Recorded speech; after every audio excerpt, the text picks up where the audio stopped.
Assalamualaikum warahmatullahi wabarakatuh.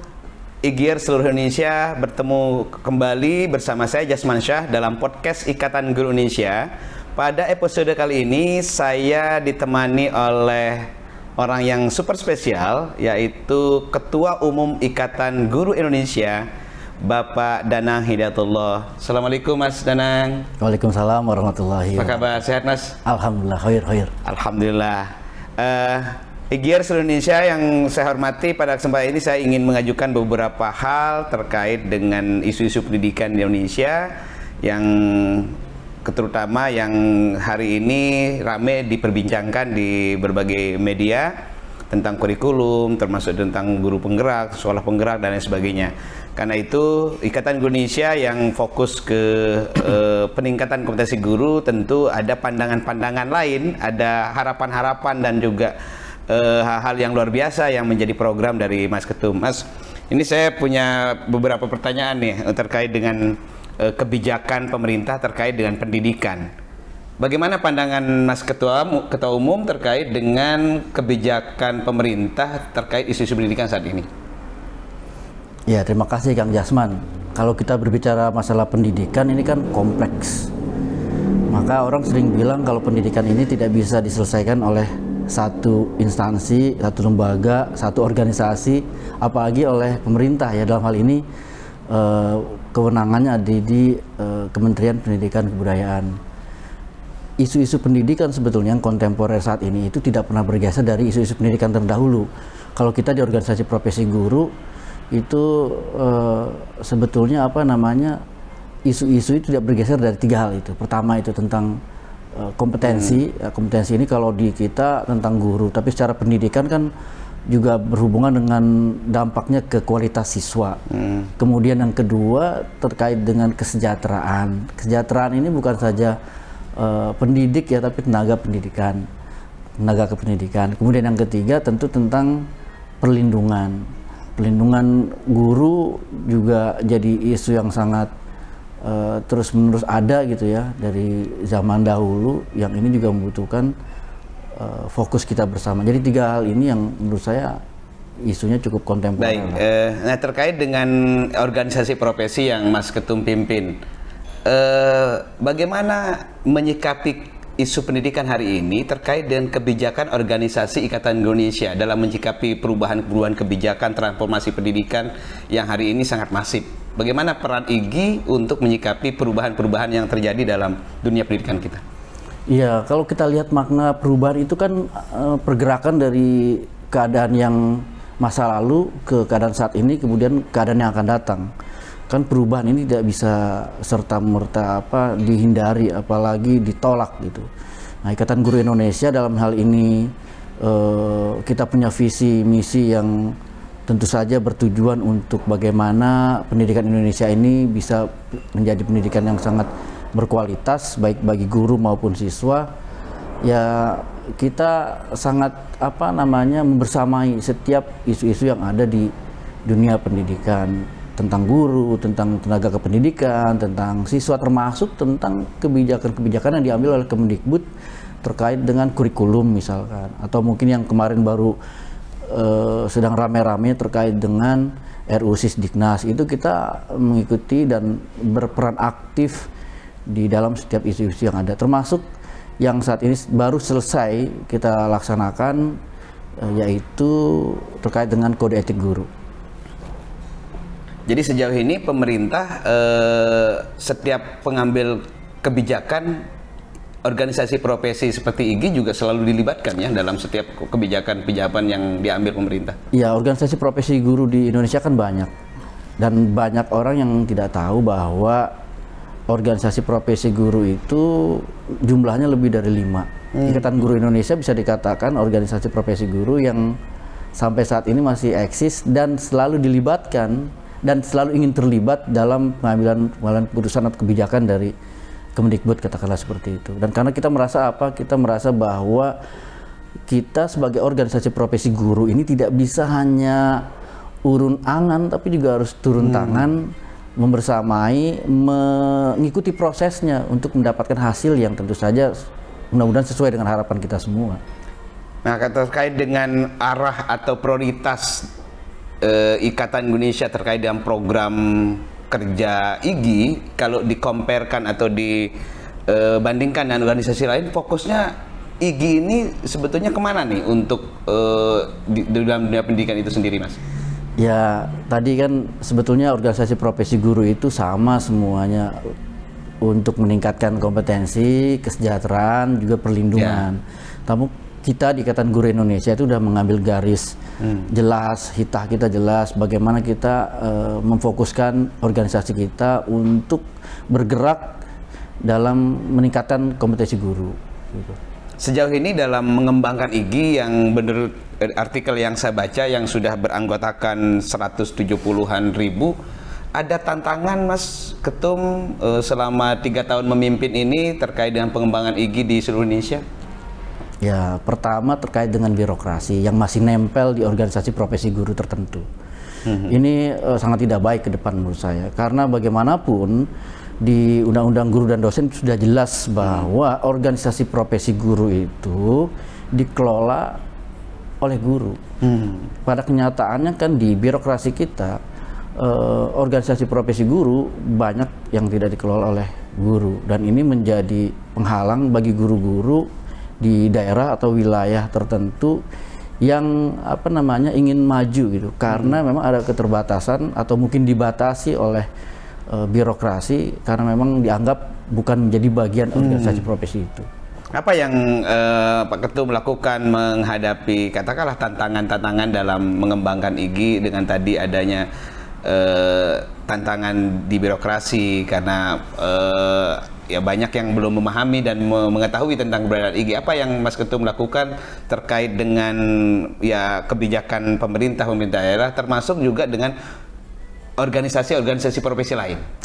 Ya, kita semua harus memiliki kesadaran bahwa organisasi profesi guru ini jangan dijadikan kendaraan politik. Ini bahaya sekali. Mengapa? Karena yang terlibat dalam organisasi profesi guru itu kalau bukan guru, dan kalau sudah kepentingannya itu kepentingan politik, ini jadi bias. Dan tadinya mau melindungi, mesejahterakan, meningkatkan harkat martabat guru, tapi karena ada kepentingan-kepentingan personal di dalamnya, maka itu jadi satu hal yang ya tidak baik kalau menurut saya. Maka di Ikatan Guru Indonesia kita tetap istiqomah bagaimana kita bisa berbagi dan tumbuh bersama atau sharing and growing together dalam bingkai peningkatan kompetensi guru, dan semua di kita alhamdulillah mulai dari pengurus pusat sampai pengurus daerah kita kelola oleh guru. Nah, masih saya bertanya terkait dengan posisi IGI sebagai salah satu organisasi profesi. Bagaimana pihak kementerian dalam hal ini? Karena kan seringkali Ikatan Indonesia yang saya baca dari berbagai sumber diundang atau menghadirkan pejabat-pejabat dari kementerian. Bagaimana sebetulnya kementerian melihat keberadaan IGI sebagai salah satu organisasi profesi yang sangat berperan penting untuk membantu program pemerintah untuk peningkatan kompetensi guru tadi yang disampaikan Pak Ketum? Ya, posisi Kemdikbud itu kan sebagai katakanlah orang tua semua organisasi profesi guru tentu memiliki kewajiban kewajiban untuk melindungi semua, untuk memfasilitasi semua, sehingga kalau ada kegiatan-kegiatan itu sebetulnya Kemdikbud itu mengundang semua organisasi profesi guru, tidak ada tidak ada yang dianak emaskan, semua sama. Nah, Ikatan Guru Indonesia sejauh ini saya secara pribadi sebagai ketua umum tidak melihat apakah ini pertemuan penting atau tidak penting, apakah harus saya hadiri atau tidak hadiri. Kalau selama memang itu menjadi bagian, IGI harus ikut andil bagian dalam proses tertentu misalkan, atau mengambil kebijakan, proses pengambil kebijakan misalkan, ya saya sebagai ketua umum saya langsung menghadiri undangan oleh Kemdikbud. Ya, baik. Pertanyaan yang terakhir dari sesi kita, Mas Ketum. IGI sudah berjalan lebih dari 10 tahun. Pasti dinamika di berbagai daerah berbeda-beda satu sama lain. Tadi sempat disinggung tentang ada beberapa daerah yang keberadaan IGI tidak serta-merta diterima begitu saja, ada tantangan tersendiri. Bagaimana Mas Ketum menyikapi keadaan itu, dan bagaimana posisi IGI sesuai dengan visi misi yang saya baca bahwa menjadi organisasi yang bersinergi dan organisasi lain. Bagaimana implementasinya dalam program kerja Mas Ketum terkait dengan visi misi itu? Ya, visi yang kita miliki di Ikatan Guru Indonesia, apalagi visi kepengurusan di 2021-2026 kan jelas bagaimana kita bisa membangun IGI sebagai organisasi profesi yang guru yang berkelas dunia, yang adaptif, inovatif, progresif, dan dapat bersinergi dengan organisasi profesi guru lainnya. Nah, ini kemudian kita turunkan ke tujuan dan kemudian ke strategi yang lainnya adalah program-program kerja kita. Di beberapa tahun ini, 2 tahun belakangan ini, kita fokus ke koordinasi, konsolidasi di internal pengurus Ikatan Guru Indonesia. Kemudian juga kita sudah mulai membangun jejaring internasional untuk kita bisa melihat bahwa ternyata pengetahuan bukan hanya ada sekitar di daerah atau wilayah yang ada di Indonesia, tapi juga ada di luaran sana yang kalau kita lihat itu ternyata ilmu kita tidak seberapa. Dan banyak lagi program-program lain yang tentu saja bagian dari sinergi, karena kita berpikir bahwa dengan sinergi dan kolaborasi kita dapat maju bersama untuk mencapai cita-cita dan tujuan kita bersama, yaitu menciptakan pendidikan nasional seutuhnya. Kalau terkait dengan IGI menjadi organisasi yang berkelas dunia itu seperti apa maksudnya, Mas?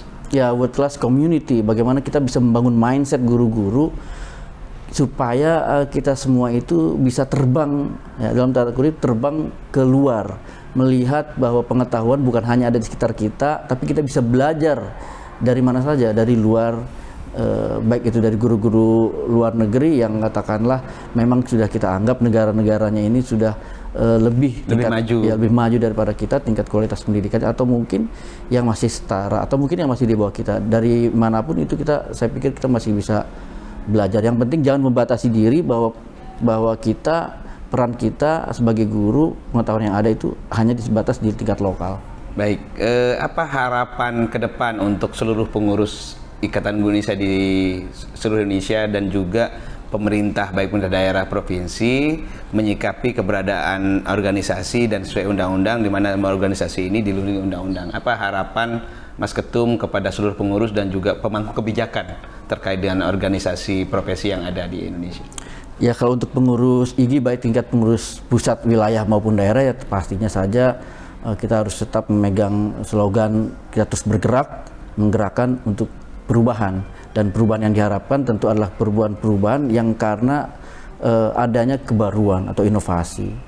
Kalau untuk pemerintah, bagaimana tentu pemerintah melihat lebih dalam lagi ke teman-teman guru kita yang memang masih tingkat kesejahteraannya masih di bawah atau belum memenuhi standar atau memenuhi harapan. Dan tentu saja saya yakin bahwa pelan-pelan dengan sinergi dan kolaborasi dan mau banyak mendengar dari organisasi profesi guru maupun dari lapisan guru-guru lain, insya Allah ke depan itu bisa jadi lebih baik. Jadi bukan saja segi materi, tapi non materi juga perlu dipikirkan seperti yang kita lakukan saat ini di Ikatan Guru Indonesia. Bagaimana kita memikirkan guru-guru itu supaya meningkat kompetensinya sehingga kualitasnya lebih baik dan berdampak pada murid-murid kita. Okay, last but not the least, the last question, Pak Ketum, what is the meaning or the philosophy of sharing and growing together as the taglines of Ikatan Guru Indonesia? Bagaimana Mas Ketum melihat filosofi atau tagline dari sharing and growing together yang memang selalu digaung-gaungkan oleh IGI seluruh Indonesia? Ya, sharing itu kan take and give and take. Jadi konsep sharing itu sebetulnya akan kembali ke kita. Ketika kita memiliki sesuatu hal yang kita bisa bagi ke orang lain dan orang lain itu bisa berbagi lagi ke orang lainnya, kemudian menjadi manfaat untuk banyak orang, itu saya rasa satu hal yang sangat baik dan memang sangat kita haruskan supaya apa kita bisa mencapai apa yang disebut dengan growing, tumbuh. Jadi sebelum kita lari ke togetherness, ya kebersamaan itu dari proses kita berbagi satu sama lain, kemudian menciptakan komunitas, kemudian bisa jejaring yang banyak, kemudian orang-orang bisa tumbuh, berkembang, dan kemudian melahirkan kebersamaan. Saya rasa ini adalah satu hal yang memang kita pegang terus di Ikatan Guru Indonesia, sharing and growing together. Baik, terima kasih Mas Ketum, waktunya sudah membersamai dalam podcast kali ini. IGI Indonesia, demikian wawancara saya dalam podcast edisi spesial Ikatan Indonesia. Banyak hal yang tadi disampaikan oleh Ketua Umum Ikatan Indonesia, Mas Danang Hidayatullah. Mudah-mudahan apa yang disampaikan menjadi motivasi buat seluruh anggota IGI dari Sabang sampai Merauke untuk terus bergerak, terus menggaungkan perubahan, dan tentunya kita berharap melalui IGI ini kita bisa memberikan kontribusi positif untuk kemajuan pendidikan, terutama untuk peningkatan kompetensi guru di seluruh Indonesia. Terima kasih atas perhatiannya. Jangan lupa untuk subscribe, share, and comment. Kalau ada yang mau bertanya hal-hal yang berkaitan dengan Ikatan Indonesia atau seputar masalah pendidikan, jangan lupa untuk komen di bawah ya. Kemudian bagikan video ini jika bermanfaat untuk ditonton oleh komunitas guru dari seluruh Indonesia. Terima kasih, mohon maaf. Wassalamualaikum warahmatullahi taala wabarakatuh.